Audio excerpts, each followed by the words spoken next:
Ya, halo teman-teman, balik lagi nih sama gue Ical di cerita roda 2. Udah malam minggu lagi aja nih. Kali ini gue riding malam-malam lagi, malam minggu. Lihat situasi jalanan lagi sekitaran Tangerang masih. Kali ini gue ngayangnya ke arah Alam Sutra, main-main ke daerah Tangerang Selatan. Cuman belum tahu nih mau muter kemana aja. Yuk ikutin terus cerita roda 2 kali ini. Ciao.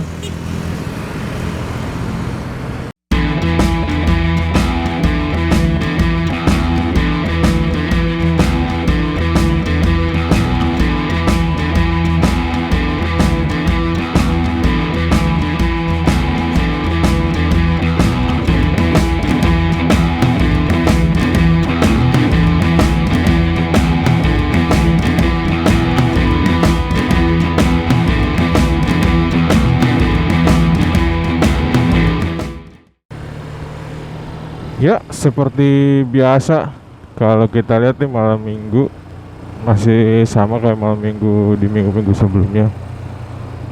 Masih banyak orang-orang yang sepedaan tadi gue temuin di jalan yang gue lihat. Dan juga banyak anak muda pada keluar, pada nongkrong malam minggu, jalan-jalan. Ya kalau gue ngabisin waktunya ya bikin konten malam minggu. Karena lagi lewatin jalur yang sepi kayak gini, seru kali ya kalau kita bahas yang horor-horor, yang mistis-mistis. Oke, gue mau cerita nih pengalaman gue pertama kali gue ngeliat makhluk tak kasat mata. Makhluk tak kasat mata yang gue temuin ini bener-bener kelihatan jelas sama gue. Dan juga bukan gue sendiri yang lihat, tapi ada dua orang lagi sepupu gue. Jadi kronologinya waktu itu gue masih kira-kira kelas 4 atau 5 SD deh, gue lupa karena masih kecil banget. Dan yang pasti gue udah inget. Jadi waktu itu tuh gue lagi pulang, setting kejadian itu gue lagi pulang abis les dari rumah salah seorang guru gitu, yang lumayan terkenal lah di daerah gue. Jadi karena kita sekolahnya ada yang sampai sore, mau nggak mau lesnya malam, dan gurunya juga kadang ngajar sampai sore. Jadi gue baru mulai les tuh habis maghrib. Nah ketika gue pulang les itu ada satu tontonan yang selalu gue tungguin di zaman dulu tuh. Kalau kalian ingat film Yoko sama Bibilung, judulnya tuh Legend of Condor Heroes kalau nggak salah. Bintangnya Andy Lau. Nah itu tuh jadi tontonan legendaris yang sangat ditunggu-tunggu waktu itu. Jadi karena gue pulang buru-buru pengen nonton itu, jadilah gue milih jalan pintas. Jalan pintas yang boleh dibilang lumayan banyak motong waktu perjalanannya. Jadi gue milih jalan pintas dan jalurnya tuh ngelewatin hampir ke arah pinggir kali, dan di situ bersebelah. Jadi jalur jalan setapaknya tuh di antara kebun sama tembok kontrakan, kayak klaster kontrakan gitu.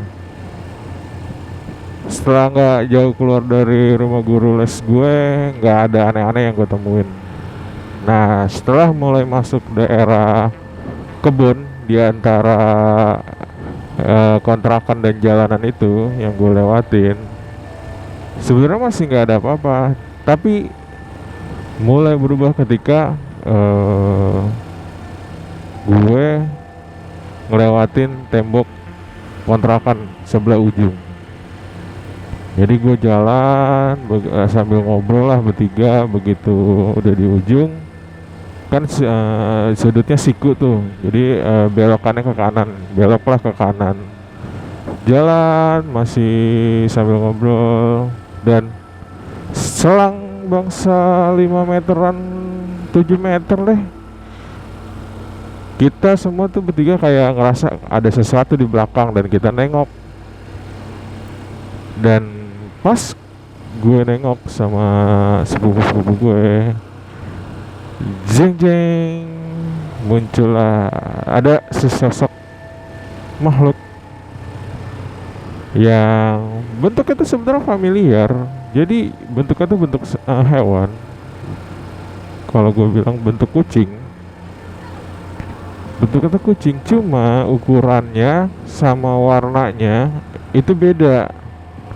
Jadi warnanya tuh kalau dilihat belangnya bukan kayak belang kucing. Jadi dia belangnya hitam putih, tapi belangnya belang harimau. Belangnya tuh belang harimau. Dan begitu gua tegesin lagi, kok lebih gede dari kucing biasa ya. Dan gedenya tuh sebenar-benar segede anak kambing. Aduh, berisik banget tuh knalpot. Jadi benar-benar segede anak kambing. Dibilang harimau tapi kekecilan, dibilang kucing tapi kegedean, kayak anak kambing gedenya. Dan di situ memicu, selain bentuk dan warnanya juga, raut mukanya tuh bukan raut muka kucing. Jadi kalau teman-teman semua bisa bedain, kucing sama harimau tuh raut mukanya kan beda tuh. Nah, ini raut mukanya tuh lebih ke arah harimau, bukan kucing. Nah, disitulah yang bikin kita bertiga heran. Terus, dan yang bikin anehnya lagi, yang mancing keheranan kita, di sini tempat gelap. Cuman ada penerangan lampu buah lampijar gitu, 5 watt lah, lampu jalan yang dikasih sama orang kontrakan. Dan yang bikin aneh lagi, dia tuh warnanya berpendar di tempat gelap tuh. Jadi kayak keluar, apa sih namanya, keluar kayak blurry gitu warnanya. Jadi kayak lampu neon yang kena kabut gitu deh warnanya gitu. Jadi ada efek blurry-blurrynya. Nah, itu benar-benar munculin rasa keingintahuan gue lebih dalam kan, ini kucing kok begini bentuknya gitu. Dan muncullah inisiatif gue buat nimpuk itu kucing. Gue ambil lah batu, gue cari, wah dapet nih batu. Terus gue timpuk tuh kucing. Setelah gue timpuk, apa yang terjadi? Kita lanjut lagi habis yang satu ini. Ciao.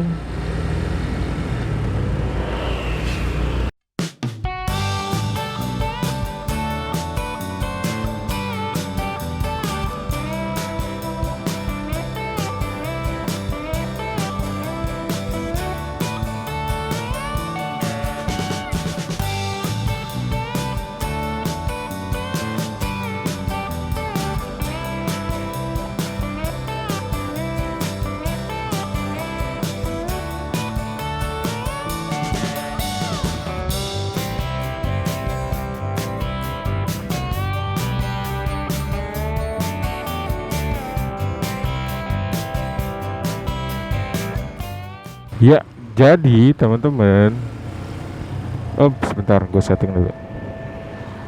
Jadi setelah gue timpuk itu kucing yang boleh dibilang kucing goib, itu kucing gak kabur, gak hilang, gak kemana-mana. Dan keingintahuan anak kecil tuh makin jadi kalau kayak gitu. Jadi gimana ya rasanya itu yang gua alamin, kayak lu ngeliat Pokemon di dunia nyata. Jadi lu pengen tangkep, lu pengen cari tahu ini apaan gitu, kayak lu nemuin sesuatu yang baru gitu. Nah, terus setelah gua timpuk, dia cuman melengos jalan sambil geol-geol gitu, goyang-goyangin ekornya ke pojokan yang deket jalanan ke arah kebun. Udah sampai di pojokan jalanan itu, di pojokan tembok kontrakan, dia berhenti dan ngeliatin ke arah kita. Wah, dalam hati waktu itu gue mikir kayaknya, nah nih kucing nantang nih. Akhirnya gue timpuk lagi, gue cari batu, gue timpuk lagi. Terus abis gue timpuk yang kedua, tuh kucing cuman jalan bangsa 5 langkah atau 4 langkah deh, dia maju jalan, terus berhenti lagi, ngeliatin ke arah gue. Pas dia ngeliatin ke arah gue, lumayan agak lama dia berhenti ngeliatin ke arah gue. Dan selang setengah menit lah, selang beberapa detik, terjadi hal yang bikin gua bertiga lari ngibrit sampai rumah. Jadi setelah tuh kucing habis ditimpuk, dia jalan 4 langkah maju ke depan. Terus dia berhenti sambil ngeliatin kita. Lumayan agak lama dia ngeliatin. Yang terjadi habis itu, dia ngilang kayak dia dimasukin ke dalam kayak black hole gitulah, kayak ke warp gitu. Jadi kayak set gitu, hilang gitu aja di depan mata kita. Jadi ngilangnya tuh bener-bener nggak kayak efek TV, nggak kayak efek di TV yang ada apa, yang ada efek cahayanya lah apa. Dia hilang gitu aja, kayak fade in gitu lah, kayak fade in gitu sambil dimensinya mengecil, kayak fade in gitu. Nah terus kita kabur, akhirnya lari sampai rumah. Ya akhirnya kejadian lah, kita sampai rumah lebih cepat karena kita lari. Dan sampai rumah pun ditanya, kenapa lo lari-larian tengah malam? Ya lumayan setengah pucat sampai rumah. Akhirnya gue ceritalah di rumah. Dan orang tua sih cuman ketawa aja dengerin ceritanya. Akhirnya gue diomelin ujung-ujungnya. Udah tahu malam malah lewat kebun, bukan lewat jalan biasa. Ya namanya bocah kan, pengen cepet sampai rumah, pengen nonton tontonan idolanya. Ya udah, akhirnya yang kepikiran cuma nyari jalan pintas. Nah setelah gue ya udah umur udah kerja lah, gue kadang suka ngobrol sama nyokap dan sempat cerita kejadian ini, jadi kilas balik gitulah. Dan nyokap kasih tahu, jadi zaman dulu tuh memang ada bentuk makhluk halus yang kayak gitu bentukannya.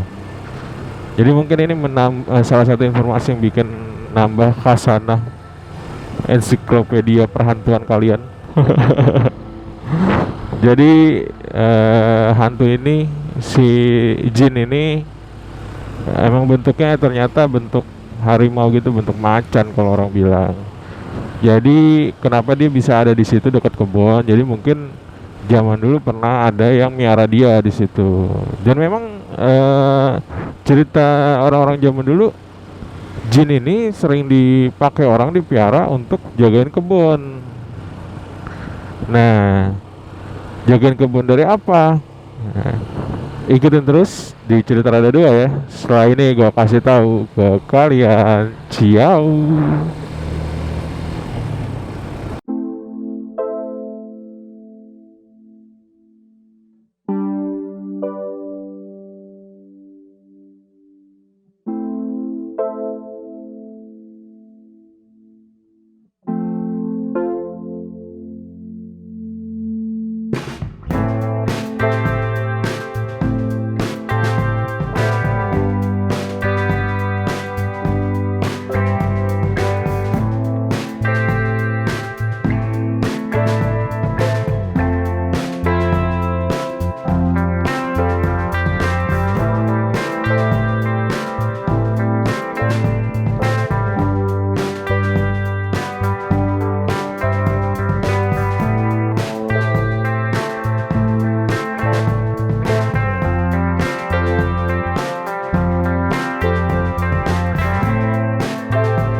Nah, jadi teman-teman, si jin macan ini ternyata memang dari dulu sudah jadi bagian dari masyarakat di zaman dulu. Jadi dia ini suka dipiara orang untuk jagain kebun. Jadi kalau di daerah gue itu dulu di Jakarta, terutama Jakarta Selatan ya, itu masih banyak kebun. Jadi kayak ada paling buah-buahan paling terkenal di Jakarta tuh dulu jambu batu yang mirip-mirip kayak jambu kristal, terus belimbing, rambutan yang kalian suka beli itu rambutan rapia, terus rambutan cipelat, rambutan cinyonya, banyak lagi, ada cipedak, bahkan ada duren, terus juga kemang. Nah, buat kalian yang nggak tahu tuh, kemang salah satu buah eksotis juga tuh, salah satu buah eksotis asli Indonesia. Mungkin bisa googling, kalian bisa cari tahu. Oke, lanjut lagi. Nah, wow, ya ya ya ya ya ya ya ya ya ya ya ya ya ya ya. Jadi kita jadi lanjut lagi. Si jin ini dipakai orang zaman dulu tuh untuk jagain kebun dari maling. Karena pasti orang tipikal kebun zaman dulu tuh yang gue pernah diceritain sama nyokap gue, tipikal kebun zaman dulu tuh itu nggak ada yang pakai pagar, nggak ada yang pakai pagar, nggak ada yang dipakein pos hansip, pos sapam, nggak ada. Jadi udah begitu aja gitu, cuman apa, beda batas. Jadi kayak nandainnya tuh, oh kebun gue nih dari batas pohon beringin yang besar sampai batas pohon duku misalnya. Nah itu cuman kayak gitu gitu. Nah, apa yang terjadi dengan si maling nih apabila dia niat nyolong di kebun yang dijagain sama si kucing jin ini? Jadi ada macam-macam nih side efeknya, efek sampingnya. Jadi yang pertama nih, si maling tuh bisa apa namanya, pas masuk setelah ngambil buah, dia niat buat keluar dari kebun. Nah, setelah dia mau keluar, itu dia nggak nemu-nemu pintu keluar. Nah, jadi dia bingung nih nyari pintu keluar kemana. Nah, terus setelah dia muter-muter nggak nemu-nemu pintu keluar, itu bisa sampai pagi dia bakalan kasarnya bakalan keder gitu, nggak bisa nemuin pintu keluar dari kebun itu. Nah, nanti ketika udah pagi, si pemilik kebun akan nyamperin dia nih, akan ngeliat kebunnya. Nah, dia nyamperin dan ngeliat. Apabila dia ketemu sama si pemilik kebun, yang bakal dilakukan sama si pemilik kebun pasti langsung nanya, lu ngapain di sini gitu. Dan yang pasti si maling ini akan linglung kayak orang kebingungan gitu. Nah, dia udah linglung, bingung ngapain. Oh, yang punya kebun udah tahu pasti. Oh ya, dia niat mau maling nih. Tapi udah di apa? Udah digagalin sama si kucing. Nah, begitu dia udah disadarin sama si pemilik kebun, yang pasti kalau yang gue dengar ceritanya, si pemilik kebun nggak boleh buat menghakimi apa segala macam. Jadi cuman boleh dilepasin lagi, suruh pulang gitu. Yang penting kayak hasil buminya dari kebunnya dia tuh nggak ada yang hilang. Jadi nggak ada yang dibawa sama tuh maling, yang penting itu. Nah, side effectnya yang kedua, kalau ketemu sama nih kucing, kalau kalau si maling ini lagi nyolong, misalkan dia berdua, yang satu naik, yang satu nungguin di bawah. Nah, biasanya yang kena apesnya tuh yang di bawah. Yang di bawah tuh jadi kayak digangguinnya gini, nggak bisa denger yang di atas. Jadi ketika temennya naik ke atas udah senyap deh tuh, nggak kedengeran suara apa-apa. Tiba-tiba jatuh buahnya kan dia pungutin, pungutin. Nah terus ada di sela-sela jatuhnya buah itu ada lagi yang jatuh. Nah pas diangkat ternyata bukan buah, tapi bisa jadi kepala, ada juga yang bisa jadi kayak potongan-potongan jari gitu. Nah itu yang kadang bikin apa? Bikin maling buat apa? Kapok buat nyolong. Nah, yang ketiga ini yang paling parah. Level damage-nya bisa sampai berapa ratus ribu total damage-nya. Jadi yang paling parah nih yang ketiga nih, ditampakin langsung sama si kucing. Tapi ditampakinnya nggak dalam wujud kayak gue lihat waktu itu. Jadi menurut cerita orang-orang dulu, si kucing ini memang dia kalau nongol tuh bentuknya sekecil itu, si macan ini. Jadi nggak gede. Jadi orang bilang tuh nggak gede bentuknya. Cuman kalau dia udah nunjukin ke orang yang jahat yang mau nyolong buah, begitu dia lagi jalan, dia bakal ngaling ke arah pohon. Jadi kayak dia ngelintasin pohon tapi di sisi belakang pohon dari arah si maling. Begitu dia masuk ke dalam masuk di belakang pohon, keluar di sisi satu lagi, di sisi satu lagi, sisi sebelahnya, itu tiba-tiba wujudnya udah berubah jadi gede. Dan yang bikin malingnya ini kelenger kejut-kejut, gedenya tuh nggak nanggung-nanggung. Ya kalau yang gue denger ceritanya dari orang-orang dulu, itu kalau orang dewasa berdiri itu cuman ketemu hadap-hadapan, mukanya tuh cuman ketemu sama dengkulnya dia. Jadi ini kalau lu orang dewasa nih, lu berdiri, dia berdiri, muka lu cuman ketemu sama dengkulnya dia. Ada lu nggak bisa ngeliat palanya gitu. Ya lu bayangin kalau lu ngeliat macan segede gitu, siapa yang kagak pingsan, siapa yang kagak kelenger gitu. Nah itulah ceritanya si macan ini, si macan goib ini.